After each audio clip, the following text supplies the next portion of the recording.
샬롬, 삼국지 7권 12번째. 성안의 군사들이 무얼 잘못 본 줄 알고 마초가 더욱 소리 높여 외쳤다. 그러자 화살비가 그치더니 성벽 위에 양관과 조구가 나타나 마초를 꾸짖었다. 이놈 마초야, 너는 천명을 거슬러 나라의 성지를 빼앗고 그 관원을 죽인 역적이다. 이제 하늘을 대신해 벌을 내리니 똑똑히 보아라. 그러고는 먼저 마초의 아내 양씨를 끌어내 마초가 보는 데서 목을 벤 뒤 그 목을 성벽 아래로 던졌다. 뿐만이 아니었다. 뒤이어 울며 불며 끌려 나온 마초의 어린 아들이 차례로 목이 떨어지고 마초에 가까운 피부치 20여 명도 모두 목만 마초의 발 아래 떨어졌다. 사람이 너무 참혹한 지경에 빠지면 고함도 욕설도 뱉을 기력이 없는 법. 마초는 그 끔찍한 광경에 숨이 막히고 가슴이 터질 듯해 몇 번이나 말에서 떨어질 뻔했다. 거기다가 엎친 데 덮친 격으로 뒤쫓던 하후연의 대군이 다시 등 뒤를 덮쳤다. 참으로 모진 게 사람의 목숨이었다. 마초는 하후연의 군세가 큰 걸 보고 싸울 엄두도 못 낸 채 방덕 마대와 더불어 한 줄기 길을 열어 달아났다. 어쩌면 그렇게라도 살아 아내와 자식들의 원수를 갚아야 한다는 생각에 내몰렸는지도 모를 일이었다. 겨우 하우연의 주력을 뿌리치고 나니 이번에는 강서와 양부의 군사들이 앞을 가로막았다. 마초는 이를 악물고 그들과 부딪혀 뚫고 나갔다. 그런 마초의 눈에서는 그대로 시퍼런 불길이 쏟아지는 것 같았다. 그럭저럭 강서와 양부의 추격은 벗어났으나 아직은 끝은 아니었다. 윤봉과 조왕의 군사가 또 마초의 앞을 가로막았다. 물러날 길이 없는 마초는 이번에도 악귀 같은 형상으로 뚫고 나가는 길을 택했다. 다행히 마초 자신은 뚫고 나갈 수 있었으나 장졸들이 모두 그 같지는 못했다. 윤봉과 조왕의 추격을 벗어나고 헤어보니 마초를 따르고 있는 것은 겨우 5, 60명밖에 되지 않았다. 그렇게 쫓기는 사이 낮이 가고 새로 날이 어두웠다. 마초는 밤새도록 달리다가 날새 무렵 역성에 이르렀다. 역성은 강서와 양부가 근거 삼은 땅이라 대부분의 군사는 그 둘을 따라 성을 나가고 없었다. 마초는 그 틈을 타기로 하고 성문 앞으로 가서 소리쳤다. 문을 열어라. 우리가 돌아왔다. 별로 많지 않은 군사가 대담하게 성문을 두드리자 성문을 지키던 장수는 틀림없이 자기 편이 돌아온 줄 알았다. 별 까다로운 확인 없이 성문을 활짝 열어 마초 일행을 맞아들이고 말았다. 뜻밖으로 손쉽게 성 안으로 들어가게 된 마초는 성문 안쪽에 발을 들여놓기 무섭게 무자비한 복수의 화신으로 변했다. 성문을 지키던 강서의 군사들은 말할 것도 없고 죄 없는 백성들마저 눈에 띄는 대로 모조리 죽여버렸다. 마초와 그 수하들의 무서운 피바람을 일으키며 역성을 쓸다 강서의 집에 이르렀을 때였다. 눈이 뒤집힌 마초는 강서의 늙은 어머니로부터 끌어내게 했다. 그녀가 끌려 나와서도 전혀 두려워하는 기색 없이 오히려 마초를 손가락질하며 꾸짖었다. 더욱 성이 난 마초는 스스로 칼을 뽑아 강서의 어머니를 베어 죽이고 이어 윤봉과 조왕의 전 가족도 늙은이와 어린이를 가리지 않고 몰살시켰다. 조왕의 아내 왕씨만이 그때 남편의 군중에 있어 겨우 죽음을 면했을 뿐이었다. 그러는 사이 날이 밝았다. 마초의 자취를 더듬어 역성까지 따라온 하후연이 대군을 풀어 역성을 에워쌌다. 마초는 자기들의 힘만으로는 지킬 수 없음을 알고 성을 버리기로 했다. 한 군데 포위가 느슨한 곳을 매섭게 뚫고 서쪽으로 달아났다. 한 20리쯤이나 달렸을까. 문득 한때의 군마가 마초의 앞길을 가로막았다. 앞선 장수는 다름 아닌 양부였다. 양부를 본 마초는 분노와 원한으로 두 눈이 시뻘개졌다. 사랑하는 아내와 자식들을 눈앞에서 죽인 것은 양관과 조구였지만 이번 일의 발단은 모두 그에게 있다고 생각하니 양부를 산채로 갈아 마셔도 시원하지 않을 것 같았다. 마초는 자기 편의 군세가 형편없는 것도 있고 부드득 이를 갈며 말배를 찼다. 마초가 창을 꼬나 들고 양부를 무섭게 덮쳐오자 양부의 7형제가 모두 양부를 도우러 달려나갔다. 이어 양부의 후군도 머리수만 믿고 밀려왔으나 그들은 방덕과 마대가 맡았다. 방덕과 마대는 겨우 50여 기만 거느리고 양부의 후군이 주인 마초를 덮치지 못하게 가로막았다. 덕분에 마초는 양부와 그 7형제들을 상대로 한 싸움에 있는 힘을 다 쏟을 수 있었다. 비록 하나와 8이 어울린 싸움이었으나 양부와 그 7형제는 마초의 적수가 되지 못했다. 신들린 듯한 마초의 창질에 7형제가 차례로 죽음을 당하고 양부도 5군데나 창에 찔린 채 위급한 지경에 빠지고 말았다. 마초가 마지막 한 창으로 양부를 꿰어 놓으려고 창을 꼬나 잡았을 때였다. 갑자기 등 뒤에서 함성이 일며 하우연이 다시 대군을 끌고 뒤쫓아왔다. 마초는 분하지만 하는 수 없었다. 양부를 버려두고 말머리를 돌려 달아나기 시작했다. 그런 마초를 따르는 것은 방덕과 마대를 비롯한 7기뿐이었다. 마초를 멀리 쫓아버린 하우연은 이어 마초 때문에 어지러워진 농서 여러 고래 민심을 안정시키는 데 힘을 쏟았다. 그런 다음 강서와 양관, 조왕 등에게 땅을 나누어 지키게 하고 다친 양부는 수레에 실어 허도로 돌아갔다. 조조는 양부의 공을 크게 죽히며 그를 관내 후에 봉했다. 양부가 조용히 사양했다. 이 양부는 난리를 막은 공도 없고 절개를 지켜 죽지도 못했습니다. 마땅히 법에 따라 처단해야 하거늘 어떻게 벼슬까지 받을 수 있겠습니까? 조조는 그런 양부를 더욱 갸륵히 여겼다. 기어이 관내후로 봉하여 자기 곁에 두었다. 한편 겨우 하후연의 추격을 벗어난 마초는 갈 길이 막막했다. 데리고 온 강병들 모두 이로 강족의 땅으로 돌아갈 수도 없었고 그렇다고 달리 의지할 만한 친분이 있는 것도 없었다. 마초는 방덕 마대와 의논 끝에 우선 한중의 장로에게 의지해 보기로 했다. 자기를 필요로 하면서도 다루기에 만만한 인물로는 장로밖에 없다고 보아 내린 결정이었다. 생각대로 장로는 마초가 찾아가자 몹시 반겼다. 마초 같은 인물을 자기 사람으로 만들 수만 있다면 서쪽으로는 전부터 담내온 익주를 삼킬 수 있고 동쪽으로는 은근히 겁나던 조조에게도 맞설 수 있다고 믿은 까닭이었다. 내 딸을 마초에게 주어 그를 사위로 삼는 게 어떻겠는가. 어떻게든 마초를 자기 사람으로 만들 생각으로 장로가 여럿을 모아놓고 물었다. 대장 양백이 그런 장로를 말렸다. 마초의 안악과 자식들이 이번에 잔변을 당한 것은 모두 마초가 너무 모질게 남을 해친 탓입니다. 그런데도 어찌 주공께서는 따님을 마초에게 보내려 하십니까? 그 말을 듣자 장로도 가슴이 섬뜩했다. 아닌 게 아니라 마초의 전 아내가 그랬다면 새 아내가 될 자기 딸 또한 그런 꼴을 당하지 않으리라고는 누가 장담하겠는가. 이에 장로는 마초를 사위로 삼을 마음을 버리고 그저 귀한 손님으로만 대접했다. 그런데 얼른 이빠른 사람이 있어 그날 거기 서 있었던 일을 마초에게 일러 바쳤다. 그 말을 들은 마초는 몹시 성이 났다.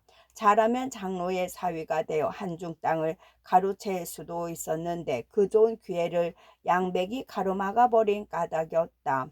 마초는 이를 갈며 언제든 때만 오면 양백을 죽여버리리라 별렀다. 양백이라고 눈과 귀가 없을 리 없다. 들리는 소문과 자기를 보는 마초의 험악한 눈초리로 그 같은 마초의 속마음을 헤아리고 형 양송과 의논하여 그 역시 때만 오면 마초를 없애버리려 했다. 유장이 사람을 보내 장로에게 구원을 정한 것은 바로 그럴 쯤이었다. 유장에게 해묵은 감정이 있는 장로는 한마디로 그 청을 거절하고 사신을 내쫓았다. 그러나 유장은 단념하지 않고 이번에는 황권을 보내 다시 구원을 정했다. 황권은 짐작이 있는 사람이었다. 장로를 만나기 전에 장로의 신임을 받고 있는 양송을 먼저 찾아보고 말했다. 동천과 서천은 실로 입술과 이 같은 사이라 하겠습니다. 입술이 없어지면 이가 시린 법, 우리 서천이 부서지면 동천 또한 지키기 어려울 겁니다. 만약 이번에 군사를 내어 우리를 구원해주면 우리는 그 보답으로 20마을을 떼어드리겠습니다. 그 말을 들은 양송은 기꺼이 황건을 장로와 만나게 해주었다. 서천을 도와 얻을 이득도 이득이려니와 잘되면 미덥자는 우리의 가두어 놓은 호랑이 같은 마초도 멀리 쫓아버릴 수 있을 것 같아서였다. 장로 또한 황권의 말을 듣자 어미 죽인 원수도 있고 기쁜 낯빛을 지었다. 다시 생각해보니 황권의 말이 이치에도 맞을 뿐더러 새로 이 땅을 20고을이나 얻을 수 있는 좋은 기회인 것 같았다. 두 말 않고 황권의 말을 따르려 하는데 바서 사람 연포가 나서서 말렸다. 유장과 주공은 대를 이은 원수지간입니다. 지금 일이 급해 구원을 정하며 거짓으로 땅을 떼어주겠다는 것이니 쏘가서는 아니 됩니다. 그때였다. 문득 개하에서 한 사람이 내닫듯 나서며 소리쳤다. 제가 비록 재주 없으나 바라건대 군사 500만 주십시오. 가서 유비를 사로잡고 유장이 약속한 땅을 떼어 받아 돌아오겠습니다. 모두 놀란 눈으로 돌아보니 그는 다름 아닌 마초였다. 장로도 마초라면 넉넉히 그럴 수 있다고 믿었다. 기꺼이 그의 정을 허락했다. 먼저 황권을 샛길로 돌려보내고 이어 마초에게 군사 2만을 내주며 서천으로 달려가 유장을 구해주게 했다. 그때 마초의 장수 방덕은 병이 나서 함께 갈 수 없었다. 장로는 방덕 대신 양백을 감군으로 삼아 마초와 함께 떠나게 했다. 장로로서는 잘한다고 한 짓이었지만 실은 개와 고양이를 한 배에 태운 격이었다.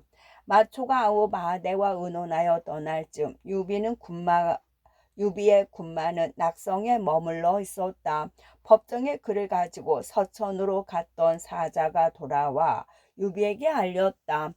유장은 편지를 발기발기 찍고 저를 꾸짖어 내쫓았습니다. 뿐만 아니라 정탁이란 사람은 유장에게 우리와 싸울 계책까지 올렸는데 그게 참혹 그럴듯했습니다. 어떤 계책인가? 들판이나 골짜기에 있는 곡식은 물론 곡간과 광에 있는 곡식까지도 모조리 태워버린 다음 파서의 백성들을 모두 부수 서쪽으로 옮겨버린다는 겁니다. 그리고 성마다 둘러있는 개울을 깊이 파고 성벽을 높이 쌓아 싸우지 않고 지키기만 한다면 우리는 100일도 안 돼 절로 물러갈 거라 했습니다. 그 말을 듣자 유비와 제갈공명은 다 같이 크게 놀랐다. 만약 그 말대로 한다면 우리는 정말로 위태롭게 되어버린다. 큰일이로구나. 두 사람이 입을 모아 그렇게 걱정하는데 문득 법정이 껄껄 웃으며 말했다. 주공께서는 조금도 걱정하지 마십시오. 그 계획이 비록 모지나 유장은 그걸 쓸 만한 사람이 못 됩니다. 오래 유장을 섬긴 적이 있는 사람이 하는 소리라 조금 마음이 놓이기는 해도 유비는 걱정이 아니 될 수 없었다. 그런데 채 하루도 지나지 않아 다시 소식이 들려왔다.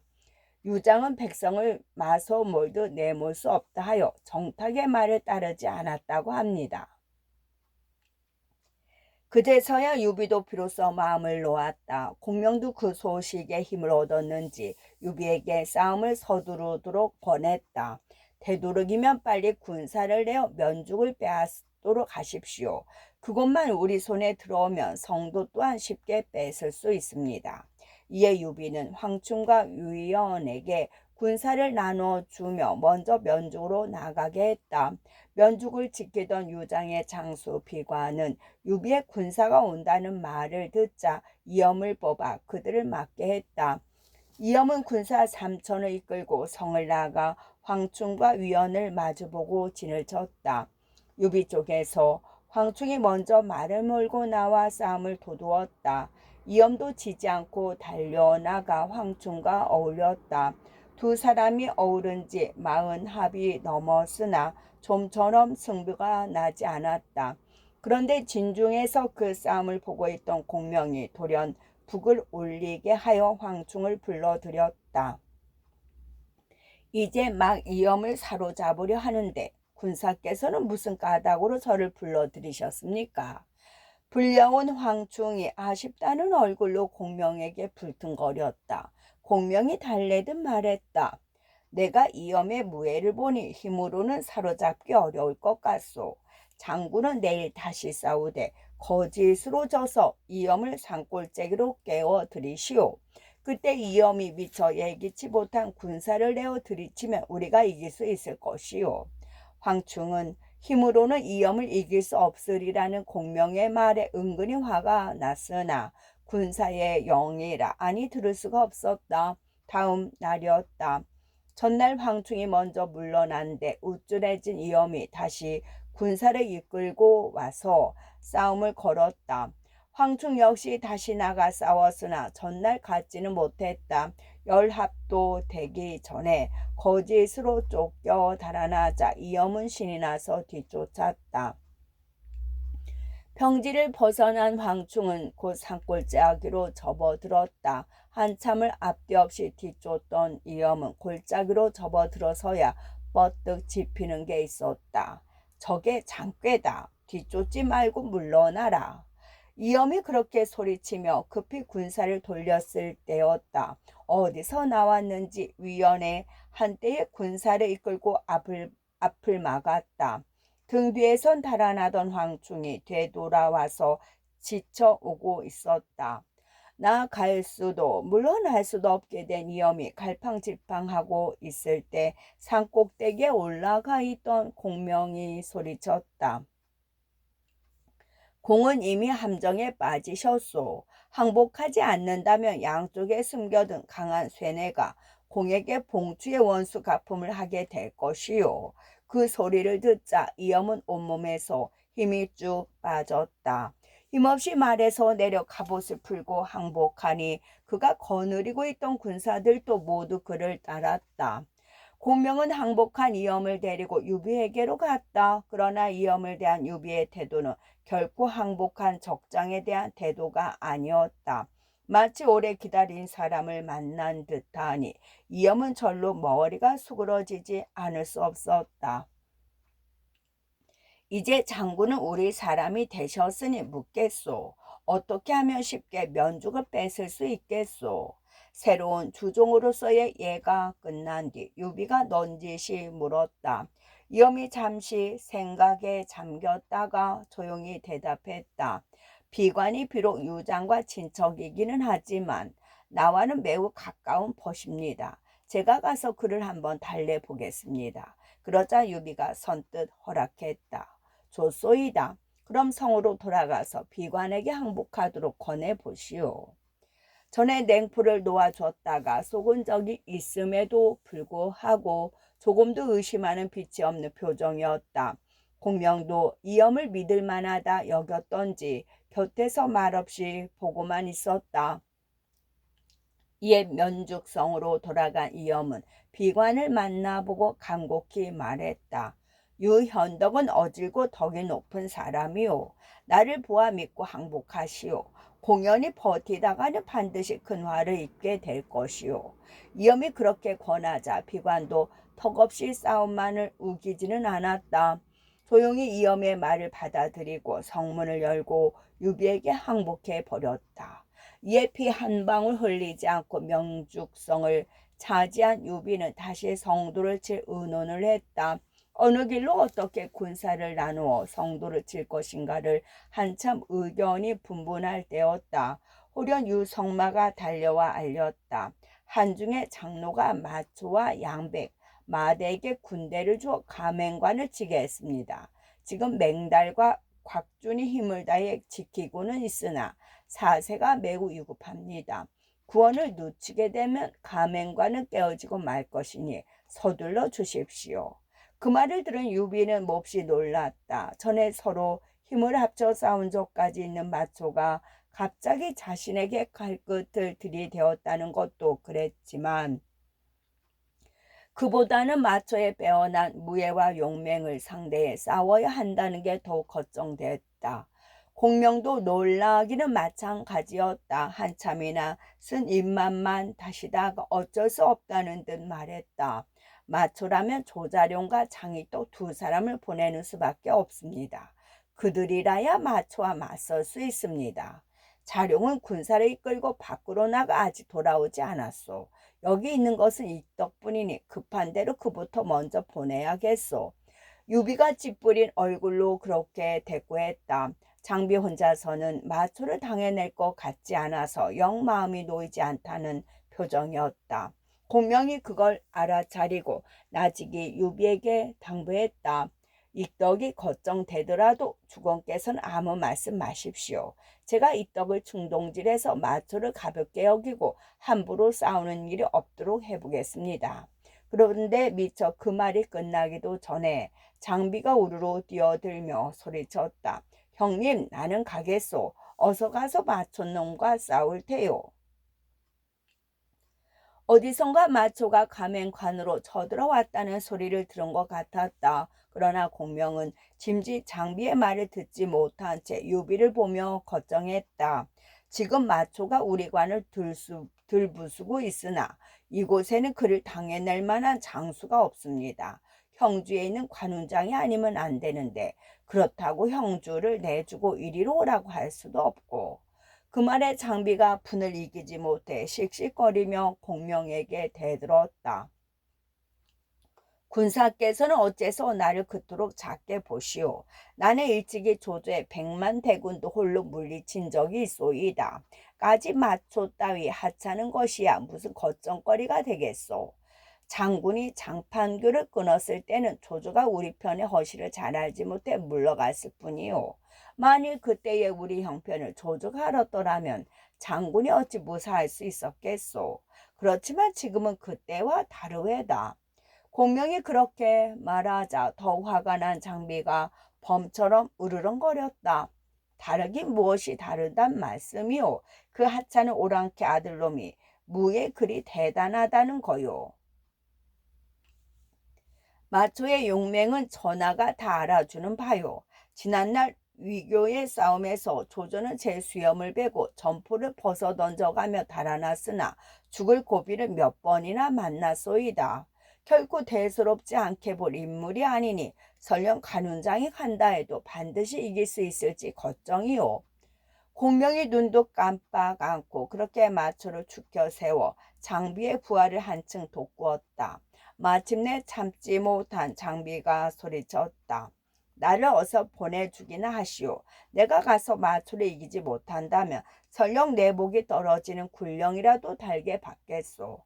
바로 공명이 기다린 말이었다. 그제서야 공명은 장비의 출전을 허락했다. 장군이 이왕에 굴령장까지 쓰겠다니 그럼 우선 선봉이 되어 가보시오. 그런 다음 다시 유비에게 말했다.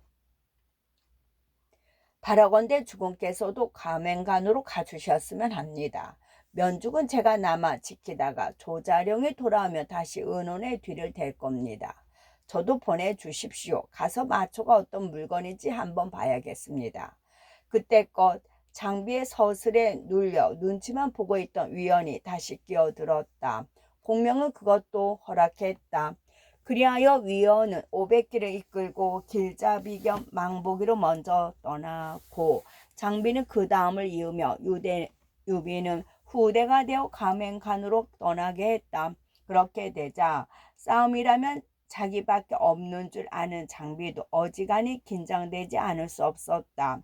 유비도 몸서 나서고 위원이 보태졌는데도 다시 조자령이 돌아오며 더할 듯하니 마초가 새삼 조심스러웠다. 적어도 한달음에 우르르 달려가 개 때려잡듯 마초를 잡겠다는 생각은 버리지 않을 수 없었다. 가맹관 아래 가장 먼저 잃은 위원은 관 안에 있는 맹달과 연락이 닿기도 전에 장로의 장수 양백부터 만났다. 공을 서두르는 위원이 장비가 오기를 기다리지 않고 양백을 덮치자 양백 또한 지지 않고 맞서 곧 한바탕 싸움이 벌어졌다. 하지만 양백은 위원의 적수가 못됐다. 말과 말이 10번을 뒤엉켰을까. 그새 견디지 못한 양백이 말머리를 돌려 달아나기 시작했다.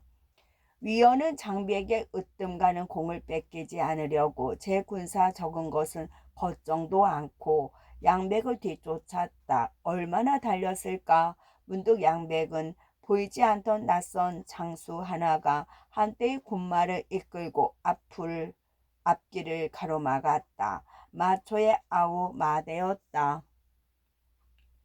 마초의 얼굴을 모르는 위원은 마대가 바로 마초인 줄 알았다. 큰 공을 세울 덧없는 좋은 기회라 여기고 갈춤을 추며 덤볐다. 마대가 맞서 이번에는 위원과 마대 간의 한바탕 싸움이 벌어졌다. 둘이 어울린 지 10합도 되었을 때였다. 10합쯤 되었을 때였다. 마대 또한 양백과 마찬가지로 말머리를 돌려 달아나기 시작했다. 마대를 마초로만 알고 있던 위원은 신이 났다. 쫓기는 게 거짓인 줄도 모르고 말을 몰아 뒤쫓는데 문득 마대가 몸을 돌리더니 화살 한 대를 날렸다. 화살은 마음 놓고 쫓던 위원의 왼팔에 날아와 박혔다. 그제서야 속은 줄 안 위원이 다친 왼팔을 싸쥐고 되돌아 달아났다. 이번에는 마대가 기세를 타고 위원을 뒤쫓기 시작했다. 쫓기고 하면서 가맹관 아래 이르렀을 무렵이었다. 한 장수가 우레같은 고함을 내지르며 관 위에서 말을 몰아 달려왔다. 장비가 와 있다가 싸우는 소리를 듣고 얼른 달려 나온 길이었다. 장비는 위원이 화살을 맞아 쫓겨 들어오는 것을 보자 뒤쫓는 것은 틀림없이 마초일 거라고 생각했다. 얼른 위원을 구해 관 안으로 들여보낸 뒤 마대를 가로막으며 소리쳤다.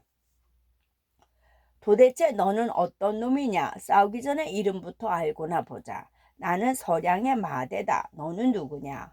마대가 씩씩하게 대꾸했다. 상대가 마초가 아니란 말에 장비는 은근히 실망했다. 그렇다면 너는 마초가 아니로구나. 어서 돌아가거라. 너는 나의 적수가 못되니 가서 마초에게 싸우러 나오라고 일러라. 연나라 사람 장익덕이 여기서 기다린다면 알아들을 것이다. 그렇게 어린애 타이르듯 했다. 장비가 너무 자기를 우습게 보자 마대는 벌컥 성이 났다. 네 어찌 감히 나를 그리 작게 보느냐. 그 한 소리와 함께 창을 끼고 말을 박자 장비에게 덤벼들었다. 걸어오는 싸움이라 장비도 창을 들어 맞섰으나 전부터 오래갈 싸움은 못되었다. 제 10합도 안 돼 힘이 붙인 마대가 말머리를 돌려 달아났다. 장비가 그런 마대를 뒤쫓으려 할 때 문득 어떤 사람이 관 위에서 말을 달려 내려오면서 소리쳤다. 아우는 뒤쫓지 마라. 장비가 돌아보니 유비가 팔을 저으며 달려오고 있었다. 그때서야 가맹관에 이른 유비는 장비가 너무 가볍게 싸움에 말려드는 것 같아 서둘러 말렸다.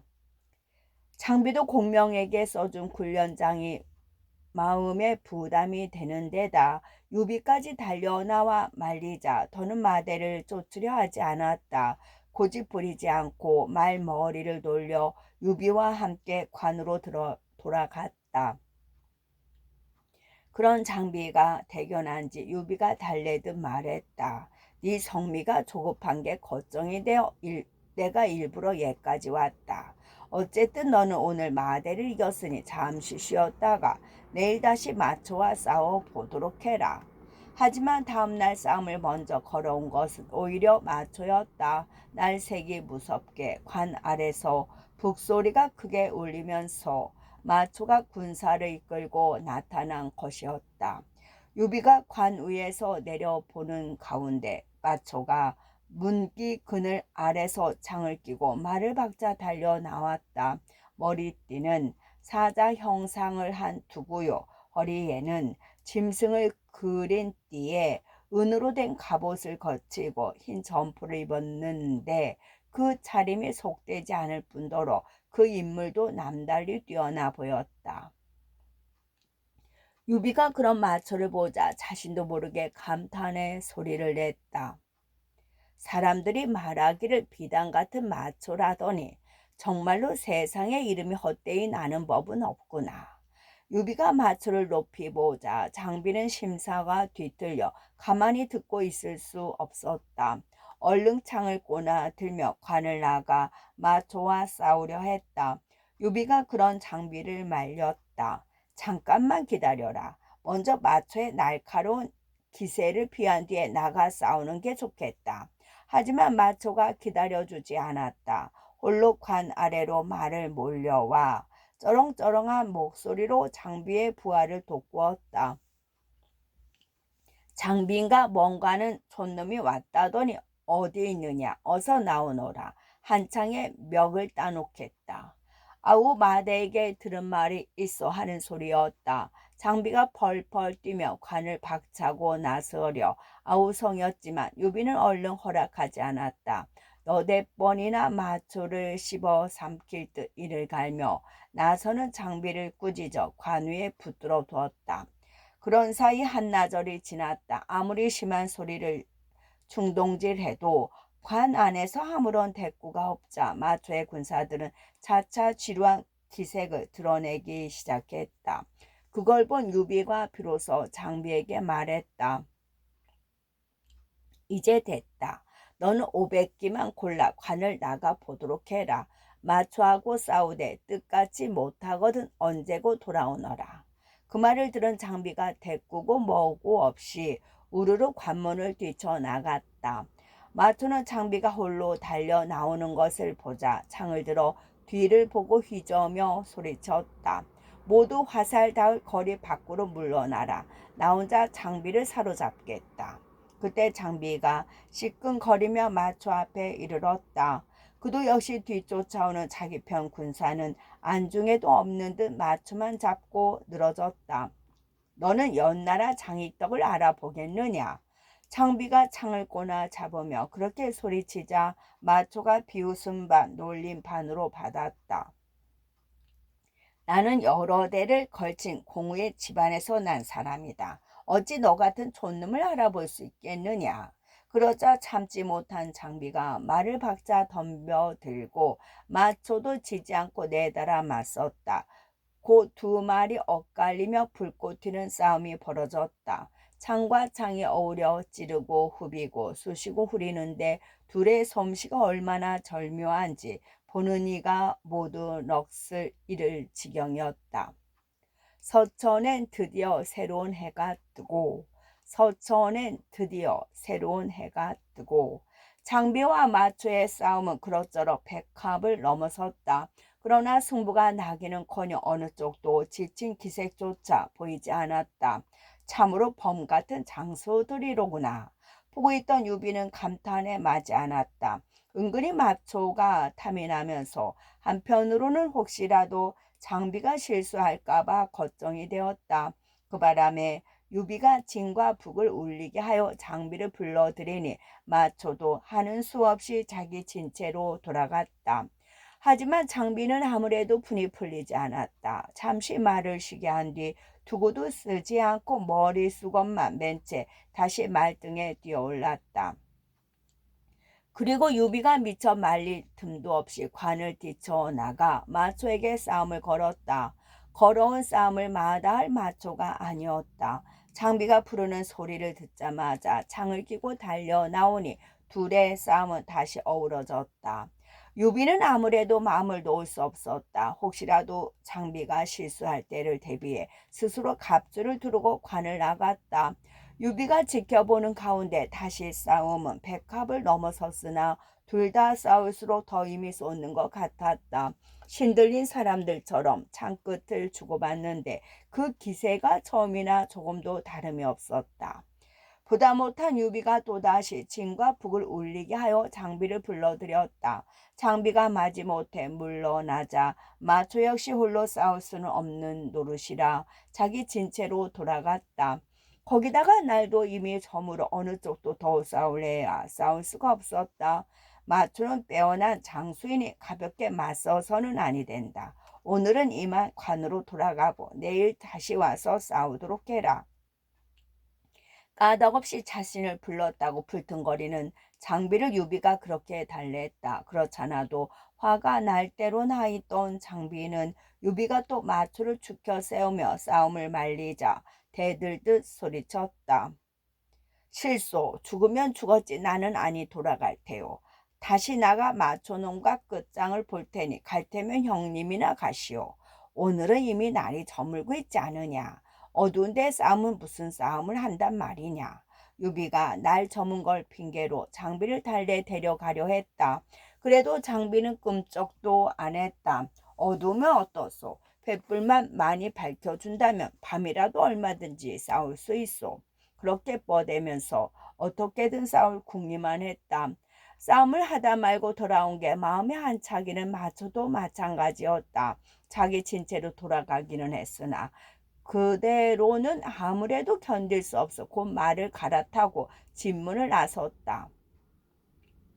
장비야, 네 나와 밤싸움을 한번 벌어보겠느냐?